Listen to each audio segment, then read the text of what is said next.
Hey everybody, Alex Kazora, SteelersDepot.com back with some Pittsburgh Steelers tape breakdown and analysis. Today I want to talk about just a broader, more philosophical, and use Minkah Fitzpatrick as the example here. Because I was thinking about the Steelers defense, and we talked about way back when, week one, week two, that Minkah was being used in a different role than he was used to or comfortable or really thrived in, playing a lot of slot cornerback for the Steelers those first 2 weeks. Ended up playing 38 snaps in week one and week two in the slot, according to our Steeler Depot charting. That's 25.2% of the time. Did not work well there. He didn't play particularly well there. And so Pittsburgh smartly, although arguably shouldn't have done this in the first place, but smartly moved him to his more traditional free safety spot the rest of the way. And so through weeks three through the rest of the season, he played zero slot snaps, according to our charting. Played one snap as kind of a dime backer type role that came in week eight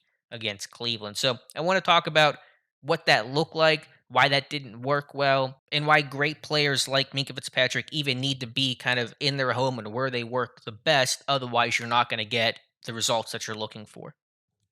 So, for examples here, and these aren't the worst plays in the world by safety, but it just showed that life was being made harder on Minka and by extension the Steelers defense, and life was being made easier for the opposing offense. So here's Minka Fitzpatrick in the slot, and what happened was Pittsburgh played slot roulette in the summer. They tried to find a lot of different options there, whether it was Cam Sutton, Arthur Millette, Antoine Brooks Jr., Trey Norwood. Guys like that couldn't find anybody, and so they wanted a trusted option. They put Minka there. So usually he'd be in this too high look where Trey Norwood's at or Terrell Edmonds is at. They tried him in the slot instead. And so you're going to get a too high look here on the snap here on the second down play. He's covering the slot receiver Cole Beasley here.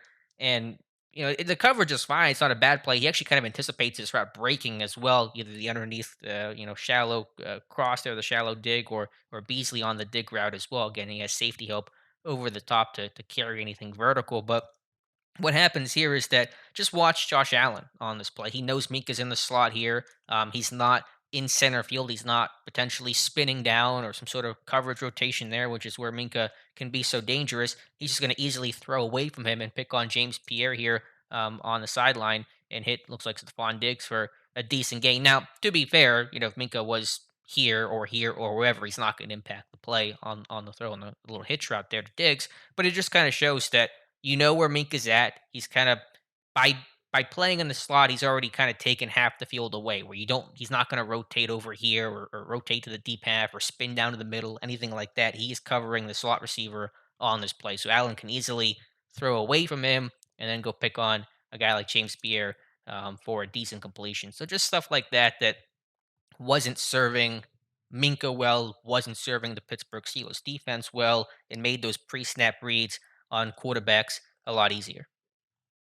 Week two against the Raiders, and here's a much better example of why Minka was misaligned and not playing well, not thriving like he should have been in the slot. When you think of that nickel role in Pittsburgh, you think Mike Hilton, you think guys that blitz and get after the quarterback, be that fifth add on in terms of pressure, or the fourth guy coming with the away side pass rusher dropping in the coverage. And so you're going to see Minka blitz here on this play. And again, nothing against Minka. I don't think he does anything wrong here. Obviously, it's almost like a decoy here as the linebacker wraps around, but you don't want your top coverage guy, your ball hawk, like Minkah Fitzpatrick, blitzing. It just does not serve the best purpose for him.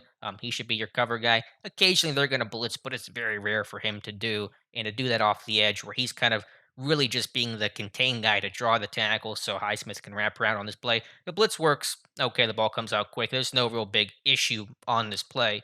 You see TJ Watt trying to punch that ball out as well. That's kind of his mentality. So, again, these aren't incredibly consequential plays where it's, how could you put Minka there? It's just an overall philosophy of, are you going to ask your top cover guy, your ball hawk, your all pro free safety to be the slot corner in blitz when another guy could do that job just as easily and Minka could be served better somewhere else? And that was the issue that I had with how they used Fitzpatrick those first 2 weeks. Another example here, and this kind of shows some of the, I think, discomfort that Minka had playing in the slot. He's not used to doing that. Of course, one reason why he wanted out of Miami because they wanted to use him closer as a box safety slot corner. He really wore a lot of hats and tried to be all things to that defense instead of being what he's best at, being that free safety that can spin down and play center field and be that center fielder like you see in baseball. And so, watch here, bottom of the screen here against the Raiders slot receiver. You're going to see what looks like some sort of miscommunication on this play between him and James Pierre. Now, who was right, who was wrong? I mean, I think more likely or not than not, James Pierre is probably the guy in error here. But you see them trying to pass off this slant flat pattern with number one on the outside receiver coming inside on the slant, becoming number two, the flat receiver initially number two, becoming number one to the sideline, and they don't pass this off properly, and it leaves the receiver open for a healthy gain on this play. And so, is that Minka's fault? Is that anyone's fault? Again, I'd probably be more willing to put blame on Pierre than anybody else, but whenever you have a new guy there playing in the slot, Minka didn't do really any of that in training camp. They were trying new and young guys to see if they could work, and it didn't happen. You're going to get some of that miscommunication. Amika is just so used to jumping, crossing patterns and stuff like that. He sees number one come under on the slant. He wants to jump him, and you just get some really, clear miscommunication here, and it allows the receiver to be wide open in the flat. Another example from this Raiders game, and like that second clip, the first one against the Raiders, here's Fitzpatrick blitzing again. So you're going to get two tight end set here. This is 13 personnel, tight end up here, two to the bottom. And again, Pittsburgh's going to ask Minkah Fitzpatrick to blitz. And is that the best use of his talents? The answer to that is obviously no. And you see just the confidence that Derek Carr has in his play to throw down the seam. If that's Minkah Fitzpatrick, maybe you're a little more hesitant to do that. Obviously, it's a back shoulder throw where the safety hopefully can't make an impact. But I think quarterbacks certainly got a bit bolder to take shots downfield when they saw Minka blitzing, when they saw him not playing that post safety, that center field type of guy, and it's a big splash play for the Raiders. And so again, do you want Trey Norwood covering center field? He can do it. I thought he played well last year, but who would you rather have blitzing there, Norwood or Fitzpatrick or some other option? Edmonds is probably your best guy to try to blitz there. Not going to happen all the time, obviously, but that's just the principle. You don't want Fitzpatrick blitzing. Last example I'll show you guys, and unfortunately, you guys probably remember this one pretty well. This is the big touchdown that Pittsburgh allowed in the fourth quarter that really sealed the deal for the Raiders. And you saw Minkah Fitzpatrick blow an assignment on this play, and it's just a little bit late being able to cover the post route here. But he's just a little bit late, and I don't know if that's because he was a little now less comfortable playing the deep half and playing in center field after kind of being the predominant slot corner the first 2 weeks, or and it's kind of more likely because he didn't have as many opportunities to jump routes because he was playing in the slot so much. Whenever he did play more of a traditional safety spot, he was trying to press a little bit and do a little bit too much here. So in this example, he needs to provide support here. Witherspoon has outside leverage on this play. He's responsible for anything vertical or out. You see on the post route here, that's getting into Fitzpatrick's airspace more, and he's a little bit late there, a little flat-footed, and can't recover. And it's a big touchdown for the Raiders. And so I just think the other consequence to that, not only was he, of course, playing in the slot where he's not going to work the best, he's going to blitz, which he shouldn't be doing that often. Whenever he was playing safety, he was pressing a little bit, trying to do a little too much, try to make that big play because he was having fewer opportunities to make that play. And it leads to a big touchdown here in a Raiders victory. So minor stuff across the board.